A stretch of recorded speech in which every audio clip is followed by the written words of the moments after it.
अस्सलाम वालेकुम जी, मैं हूं ज़िया बलोच। उम्मीद है आप खैरियत की बेहतरीन हालत में होंगे। सामीन, अभी थोड़ी देर पहले जलसा 8 सितंबर का जलसा इख्तिताम पजीर हुआ और ये जनाब तकरीबन 10 घंटे तक 12 घंटे तक ये मुसलसल ये चलता रहा। जलसा कामयाब नाकाम, लोग आएंगे नहीं आएंगे, इजाज़त मिलेगी नहीं मिलेगी, तसादम होगा नहीं होगा, पंडाल बनेगा नहीं बनेगा, स्टेज कैसे तैयार, मतलब 100 कंट्रोवर्सीज थी। लेकिन बिलाखिर जनाब ये इख्तिताम पजीर हो गया। मैंने आज के इस वीलॉग में आपको इसकी तमाम चीदा चीदा बातें बतानी है। इसमें खामियां क्या रह गई, खूबियां क्या रह गई, वो सारा कुछ बताना है।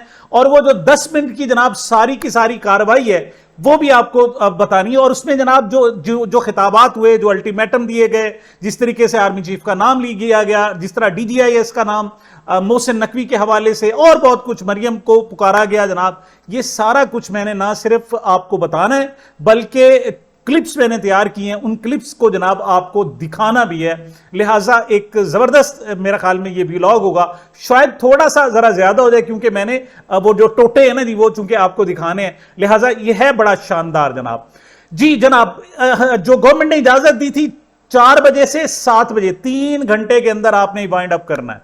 अब इन्हें जनाब, लेकिन देखा जाए तो जलसा एक रात पहले ही कामयाब, यानी जितने लोग जलसे में लोग इकट्ठे करते हैं उन्होंने एक रात पहले ही लोग इतने इकट्ठे कर लिए थे। लिहाजा कहा जाए कि जलसा जो है सड़कों पर और इस पिंडाल में एक दिन पहले ही हो गया था। लेकिन बहरहाल जब 4 बजे तो जगह खाली थी। मैं आपको यह बता रहा हूं कि जिस वक्त 4 बज रहे थे तो इस वक्त पिंडाल पूरा भरा नहीं था, लेकिन इसे कहते हैं कि 70% तकरीबन भर गया था। मतलब वो तैयार थे, लोग आ गए थे। और इसमें सबसे बड़ी बात यह है कि इसमें खैबर पख्तूनख्वा का एक आदमी भी शामिल नहीं था। मतलब लोग आ गए, लीडरशिप तो आई हुई थी, लेकिन जो खैबर पख्तूनख्वा से काफिले आने थे वो तो 9 बजे पंडाल में पहुंचा। मतलब जलसा 7 बजे अगर खत्म हो जाता तो 9 बजे जलसे के भी 2 घंटे बाद। तो सबसे बड़ी बात, अहम बात यह है जनाब कि जब गंडापुर साहब बड़ा काफिला लेकर आए तो उस वक्त 9 बजे थे और उससे पहले अहले पंजाब ने यह जलसा कर लिया। मतलब सिंध से भी चले चंद 100 लोग आए होंगे, 1000 लोग आए होंगे, और उधर बलूचिस्तान से भी 1000 लोग आ गए होंगे। लेकिन बाकी जो अगर 30, 40, 50 हजार वो लोग थे तो वो अहले पंजाब थे, रावलपिंडी के लोग थे, इस्लामाबाद के लोग थे, अटक के और इन इलाकों के जनाब लोग थे। साउथ पंजाब से बहुत बड़ी तादाद जनाब वहां गई हुई थी। तो ये जनाब एक डिफ्रेंशिएट हो गया। अगर ये मिक्सअप हो जाता पहले ही और KP वाले भी आ जाते तो कहते ये तो सारा खैबर पख्तूनख्वा आया हुआ है, सारे के सारे सरकारी लोग आए हुए, पंजाब के लोग तो निकले नहीं। ये लोग खुद कहते कि यार रावलपिंडी और ये लोग तो निकले नहीं, ये तो सारा खैबर पख्तूनख्वा था। तो ये अच्छा हुआ 9 बजे आए, पता चल गया कि ये खैबर पख्तूनख्वा वाले हैं और ये पंजाब वाले हैं। बुनियादी तौर पर इन्होंने जलसा पंजाब वालों ने उसे कंप्लीट और अच्छा जबरदस्त करके दिखाया। जो खैबर पख्तूनख्वा का जनाब काफिला था वो भी बड़ा शानदार था। मतलब सैकड़ों नहीं हजारों गाड़ियां, तो हजारों गाड़ियों में अगर 5-7 लोग भी हों तो आप यूं समझें कि जनाब ये कम से कम 50 हजार लोग थे जो जनाब खैबर पख्तूनख्वा से आए। तो लिहाजा मजबूरी तौर पर इसे आप कह सकते हैं कि ये जो पंडाल था 1 लाख लोगों पर मुश्तमिल हो सकता है। और लेकिन उससे बहुत बड़ी तादाद थी जो बाहर, यानी जिस वक्त जलसा हो रहा था उस वक्त की ड्रोन की फुटेजेस देखें तो आपको सैकड़ों गाड़ियां जनाब लाइनों में रेंगती हुई नजर आ रही हैं। मतलब आपको पता ना, मगरिब में 7 बज जाते हैं, उसके बाद तो रोशनी बाद भी होती है ना, दिन की रोशनी तो उसके बाद नहीं आ सकती। तो ये रात की रोशनी की जो फुटेज है इसमें भी नजर आ रहा है जनाब कि हजारों गाड़ियां जनाब रास्ते में फंसी हुई थी। लिहाजा ये बात कहनी है कि इमरान खान साहब को साबित कर दिया अहले जनाब पाकिस्तान ने कि उनके दिल इमरान खान के साथ धड़कते हैं। वो कानून पसंद हैं, कानूनी तौर पर उनको जकड़ा हुआ है, उनका बस नहीं चलता, वरना वो खान साहब से बहुत ज्यादा प्यार करते हैं। लेकिन साथ डिसिप्लिन की भी बहुत जनाब कमी रही। जो कहते हैं ना जी कि हजारों लोग कहते हैं जी पिंडाल से बाहर, हजारों लोग पिंडाल में और हजारों लोग ही स्टेज पर होते हैं। ये PTI वालों के जलसों की जनाब खसूसियत है। तो अब भी ऐसे था। मैं तो हैरान हूं कि DC साहब बार बार कहते थे कि हमें जनाब रूट की आपने पैरवी करनी है, और दूसरा वो बार बार कहते थे जनाब जो स्टेज पर लोग होंगे उनके आपने हमें नाम देने। अब तो ले लो जनाब, यानी कम से कम 2 से 3 हजार लोग पहले थे। और गंडापुर जब आए वजीर आला खैबर पख्तूनख्वा तो पहले वालों को उतार दिया गया, दीगर हजारों लोग जनाब स्टेज पर चढ़ गए। तो इतनी लंबी फहरिस्त हो जाएगी, पूरी किताब जनाब छापनी पड़ जाएगी। वो जनाब स्टेज के नाम मांग रहे हैं तो चले प्रोवाइड हो जाएगा। इसके अलावा जनाब जो आने में बड़ी मुश्किलात हुई, मतलब जिग जैग रास्ते, यार खुदा कर, पहली बात तो यह कि तुमने जनाब एक ही रास्ता के इसी रास्ते से आना है, इसी रास्ते से जा रहे, कभी भी नहीं हुआ। तुमने 29 मकामात बंद कर दिए और तुमने पूरा कर्फ्यू लगा दिया जनाब, सील कर दिया, पूरे गलियां तक तुमने बंद कर दी।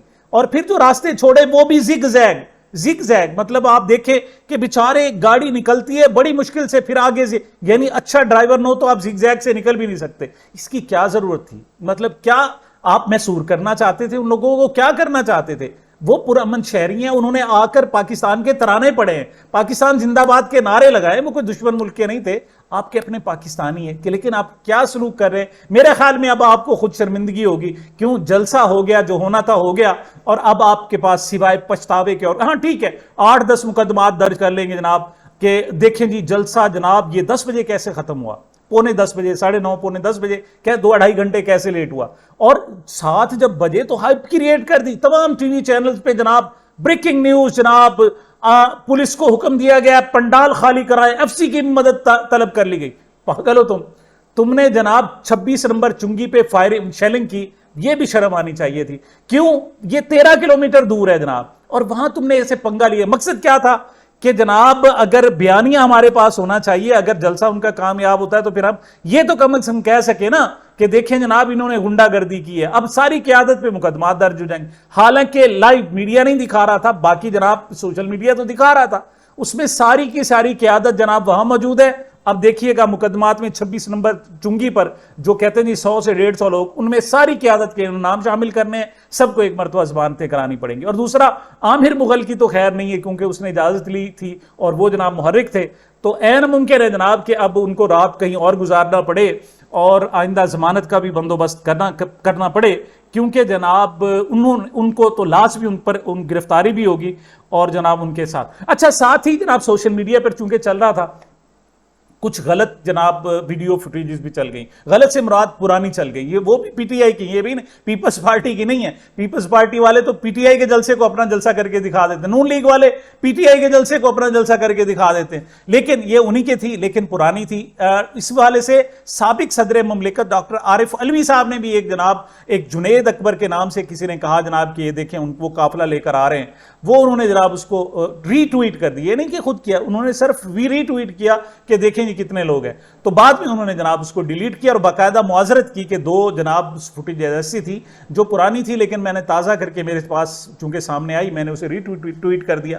ये भी जनाब बहुत बड़ी खबर थी जनाब, इस पर अज़मा बुखारी साहिबा बाकायदा आई और उन्होंने शोर मचाया जी पुरानी। इसका मतलब ये है कि ये लोग भी बड़ा कीन इंटरेस्ट से जनाब ये देख रहे थे, इवन मरकजी की आदत कि देखें एक पुरानी जनाब फुटेज भी चली तो उस पर भी शोर मच गया और ये सारी सूरत हाल आई।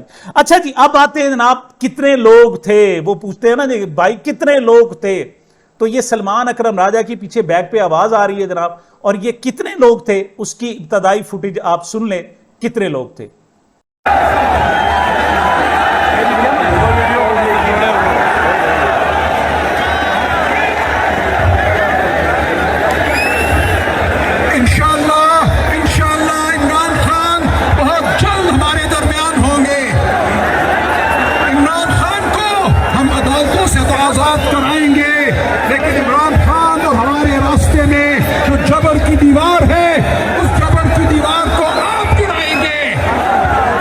सिद्दीक जान ने कहा था जनाब कि 8 सितंबर का जो जलसा होगा उससे इमरान खान खिताब करेगा, उससे पहले उनकी रिहाई हो जाएगी, जमानतें हो जाएंगी और वो खिताब करेंगे। अच्छा, इमरान खान साहब की जमानत तो नहीं हो सकी, रिहाई भी नहीं हो सकी, लेकिन इस जलसे से उन्होंने खिताब किया है जी, उनकी रिकॉर्डिंग जनाब चलाई गई और इस पर जनाब वही अंदाज था फैसल जनाब जावेद का जो कंपेयरिंग करते हैं कि जान है आप, पाकिस्तान की आन है आप, वही रिवायती। और फिर उन्होंने बुलाया, बड़ा थ्रिल उस वक्त जनाब पैदा हुआ। सबसे पहले तो ये देखें कि इमरान खान साहब को किस अंदाज में बुलाया जा रहा है, जरा मुलाहिजा फरमाएं।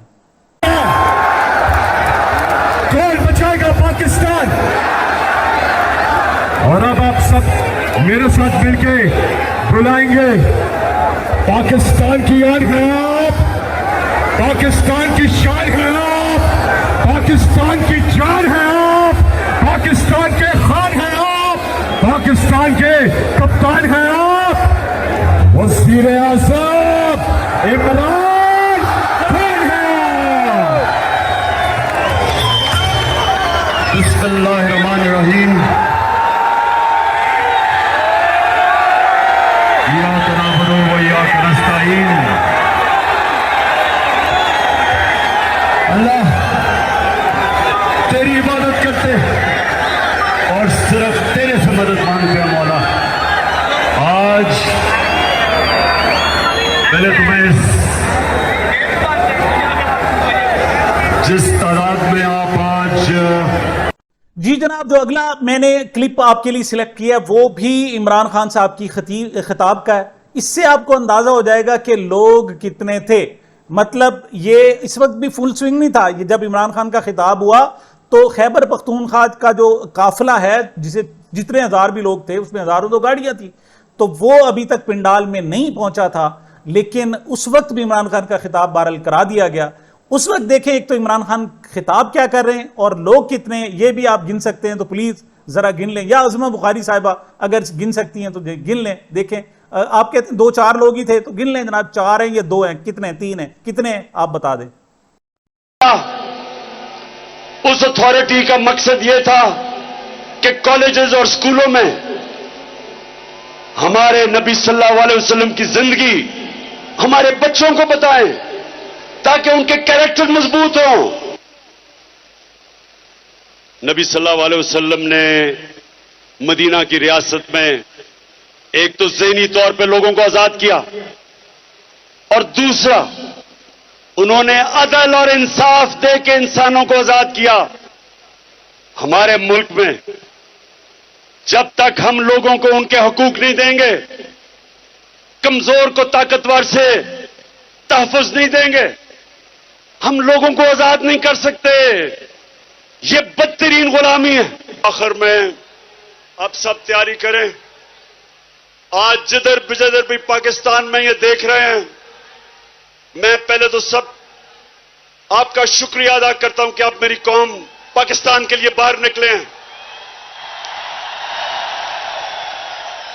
खिताब बहुत सारे लोगों ने किया जनाब, आजम स्वाति साहब ने भी, लेकिन उन्होंने दुआ में तब्दील कर दिया। अली मोहम्मद खान साहब ने किया, दीगर लोगों ने किया जनाब, आके शेर अफजल मरवत ने किया, बहुत सारे लोग, मलिक आमिर डोगर ने, बहुत सारे लोगों ने खिताब किया। लेकिन मैं आपको चीज़ वो मतलब रिवायती थे नारे लगाना, उस वक्त ऐसे लगता था कि उनसे स्टेज कंट्रोल नहीं हो रहा है और उनसे माइक जो है ना कंट्रोल, ऊंची आवाज में जनाब बात कर रहे थे और शायद वहां कोई प्रॉब्लम भी थे, मजमा भी था। और वैसे भी जनाब वो एक जिसे कहते हैं ना एक बेबान सहरा वाली जगह पर तो उन्होंने जलसा किया।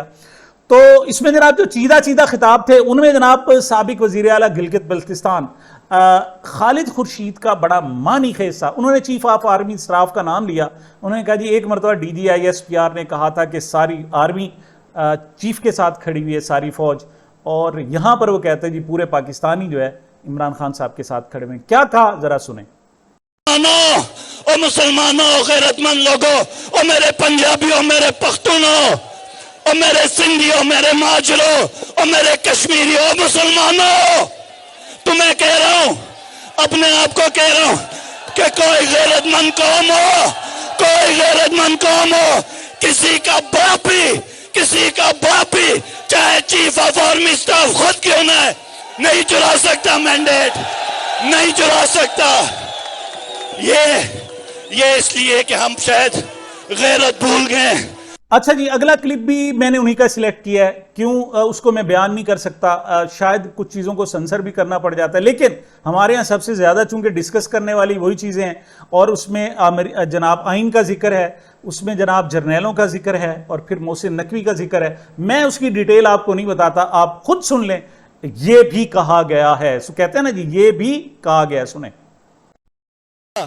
एक वर्कर ने मेरे से पूछा कि सर ये हमने किस जगह पे जलसा किया है, ये किस तरह का इंतजाम हो रहा है, तो मैंने उसको जवाब दिया, सुनो, मैंने कहा पाकिस्तान की सियासत में जब भी आमरियत वालों ने और डिक्टेटर्स ने पाकिस्तान के आईन में पेशाब किया है, मोहसिन नकवी जैसी शख्सियत पैदा हुई है, मोहसिन नकवी जैसी शख्सियत पैदा हुई है।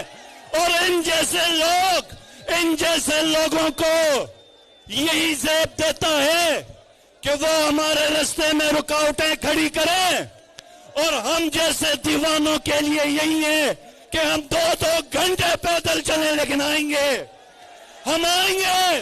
जी, डिसिप्लिन के हवाले से मैं पहले ही कह चुका हूं कि जनाब बिल्कुल डिसिप्लिन स्टेज पर तो बिल्कुल नहीं था। शायद इमरान खान होते तो वो डांट कर लोगों को बिठा दिया करते थे। इस मरतबा तो इमरान खान नहीं थे, तो पहला चूंकि जलसा था इमरान खान के बगैर इस्लामाबाद में, तो जो तुन के लोग जनाब उसमें भरे हुए थे, वहां लोगों की जेबें कट रही थी, लोगों के कपड़े फट रहे थे। और मैं दाद देता हूं नादिया खटक को, वो शुरू से स्टेज के साथ बिल्कुल आगे फ्रंट पे खड़ी हुई और आखिर तक वो खातून जनाब खड़ी रही। थोड़ा सा उन्होंने खिताब करने का भी उनको मौका मिला। तो इस जनाब डिसिप्लिन की जो निशानदेही है वो बहुत सारे लोगों ने, खास तौर पर महमूद खान अचकजई साहब का कहना यह था कि देखें जितनी इमरान खान साहब को अवामी मकबूलियत और मोहब्बत मिली है शायद ही किसी लीडर को मिली हो, लेकिन ये इनकलाब जो आते हैं वो सबसे पहले डिसिप्लिन से आते हैं। मेरा ख्याल इमरान खान जब जेल से बाहर आए तो मेरा ख्याल पहला जो काम करेंगे वो डिसिप्लिन के हवाले से करेंगे और इसी को दुरुस्त करेंगे। अब एक दफा DGI-SPR ने कहा था कि जिधर हमारा चीफ देखता है 7 लाख आर्मी उधर देखती है। कहा था नहीं कहा था? और हमें पता है अगर चीफ की नजर पे ना देखती होती तो हमारे कारकुनान अगवा न होते, इन पे जुल्म सितम ना होता, औरतों को अगवा न किया जाता, जबरी प्रेस कॉन्फ्रेंस न करवाई जाती। लेकिन ये याद रखो, अगर चीफ ऑफ आर्मी स्टाफ के कहने पर उसके पीछे 7 लाख फौज देखती है तो chief of Awami staff Imran Khan की नजर के पीछे 25 करोड़ अवाम की नजर देखती है। और देखती है नहीं देखती है? हलफ उठाओ, हलफ उठाओ। अगर खुदा ना खास्ता इमरान खान को अल्लाह मेरी और आपकी जिंदगी उसको लगा दे, अगर उसे कुछ हुआ इनको नहीं छोड़ेंगे, हलफ उठा के को नहीं छोड़ेंगे। अब मैं आता हूं जनाब मेन जो कलीदी खिताब थे जनाब अली अमीन गंडापुर साहब के, उन्होंने बहुत सारे पहलुओं को बल्कि इतना वो कहते हैं जी अब जो सहाफ़ी तज्जिया कर रहे हैं वो कहते हैं जी ज़रा ओवर हो गए, उन्होंने जनाब लोगों के नाम ले लिए, उसकी सज़ा जो है अब इमरान खान को भुगतना पड़ेगी, उनके लिए मसाइल पैदा होंगे। इमरान खान साहब ने जनाब अली अमीन गंडापुर साहब ने जनाब सबसे पहले जो रगड़ा दिया वो सहाफ़ियों को दिया। अंदाज़ा करें उनका जो जाली सहाफ़ी हैं। अच्छा, इमरान खान साहब ने भी पहली एक मरतबा सहाफ़ियों को जनाब और जंग ग्रुप को ख़ास तौर पर फोकस से एड्रेस किया था और उससे मकबूलियत उनकी बहुत ज़्यादा बढ़ गई थी। इस मरतबा इन्होंने भी जनाब सहाफ़ियों को रगड़ा दिया। किस अंदाज में दिया ज़रा सुने। भरोसा शरीफ था, जान चली गई, नजरिया नहीं बेचा, वो था साफी इमरान रियाज है, जबर बर्दाश्त किया लेकिन नजरिया नहीं छोड़ा। ये है साफी। ये कुछ बिकाऊ टट्टू और ये कुछ दूसरी जो बैठी हुई है, ये जो साफत कर रही है, मैंने नोट भी खा मेरा मूड बने, मैंने नोट भी खा मेरा मूड बने। मैं तुम्हें चैलेंज करता हूं, तुम्हारा हाथ आजाद है, जो कहना है कहो, मैं तुम्हें कन्फ्रंट करूंगा, ये कौम मेरा साथ देगी। इनकी निशानदेही करो, निशानदेही करके इन लोगों को नंगा करके पूरी दुनिया को बताओ कि साफी नहीं लिफाफी है, लिफाफी। जी, गंडापुर साहब ने तो जनाब अरशद शरीफ के साथ इमरान खान साहब का नाम भी ले लिया। और अगला जनाब अब आगे क्या करना है, सवाल उनका यह था कि आगे क्या करना है। यह बात नहीं है कि उन्होंने इस्टेब्लिशमेंट पर तनकीद नहीं की, बहुत ज्यादा की। जब उनसे कहा गया कि जनाब कहा जाता है कि मिलिट्री ट्रायल होगा क्योंकि फैज हमीद साहब का मिलिट्री ट्रायल हो रहा है, इसमें जनाब उन्होंने अपने इदारे के हवाले से कहा कि आप इदारे की सलाह करो, हमें जनाब जहेज में मिला है फैज हमीद। क्या कह रहे हैं गंडापुर साहब, जरा सुने। कह रहा था इमरान खान का मिलिट्री ट्रायल होगा, ख्वाजा आसिफ तेरा बाप भी नहीं कर सकता, और जिनको तू बाप समझता है वो भी नहीं कर सकते। कहता है जनरल फैज हमीद ने रिटायरमेंट के बाद राब्ते रखे, और जनरल फैज हमीद हमें जहेज में मिला था, विरासत में मिला था, तुम्हारा बाबा था, तुम्हारा जनरल था। अपना इदारा ठीक करो, अपने जनरल ठीक करो, अपने आप को ठीक करो। DGC हमने बनाया, जनरल हमने बनाया, DGI हमने बनाया। अब गलत करे हमारे खाते में, अच्छा करे तुम्हारे खाते में। अपना इदारा ठीक करो, अपने इदारे की इस्लाह करो, अली अमीन गंडापुर साहब ने जनाब मरियम साहिबा को, मरियम नवाज साहिबा जो वजीर आला पंजाब, उनको, उनका जी अगला जलसा उनका पंजाब में होला। हालांकि ये डिसाइड कर चुके हैं 22 को होगा, लेकिन लगता है कि 22 को इनका जलसा करने का इरादा नहीं है, क्योंकि अभी तक उनको इजाज़त नहीं मिली और ये भी चाहते होंगे कि उनको टाइम मिल जाए मजीद थोड़ा सा, क्योंकि खैबर पख्तूनख्वा से लोगों को बहुत ज़्यादा बाहर आना पड़ता है। तो इस मरतबा जनाब उन्होंने मरियम नवाज को मुखातिब किया, उन्होंने कहा जी हम लेके आ रहे हैं। अच्छा, मुझे यकीन है कि अब इस पर भी जनाब तबसरे बहुत सारे होंगे। खातून वजीर आला है, और जब खातून वजीर आला होती हैं तो कुछ थोड़ा सा जनाब वो कहते हैं एहतियात का भी तकाजा होता है, लेकिन बहरहाल एक बैलेंस से संभल के बात करने की कोशिश तो गंडापुर साहब ने की, लेकिन बहुत कुछ कह गए जो शायद बहुत नागवार गुजरे। मरियम नवाज के हवाले से क्या कहा अली अमीन गंडापुर ने, जरा सुने। अगला जलसा एनओसी हो या ना हो, अगला जलसा लाहौर में होगा। मरियम, मैं आ रहा हूं।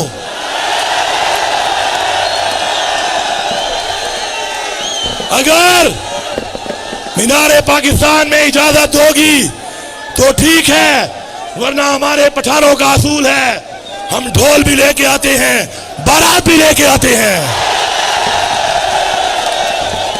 पंगा मत लेना, मैंडेट छोड़ो, पंगा मत लेना। खुदा की कसम, पंगा लिया तुम्हारा वो हाल करेंगे कि तुम्हें बांग्लादेश भूल जाएगा, छुपने की जगह नहीं मिलेगी तुम्हें। अब सब तैयार हो? हाँ जी, जैसे पंजाब के जलसे के लिए उन्होंने डेट नहीं दी, हालांकि उनको डेट देनी चाहिए थी। जब जलसा उन्होंने अपना खिताब खत्म किया तो लोग शोर कर रहे थे, जाने का नाम नहीं ले रहे थे कि अगली डेट दो, हमें डेट दो, बाहर निकलने की डेट दो, लेकिन वो पी गए जनाब। इसी तरीके से उन्होंने एक और अल्टीमेटम, उसमें डेट भी दे दी, लेकिन यह भी बड़ा, उन्होंने कहा जी कि इमरान खान साहब की जो कानूनी राय है टीमों की, कोई 1 से 2 हफ्तों में उनकी जमानतें हो जानी चाहिए।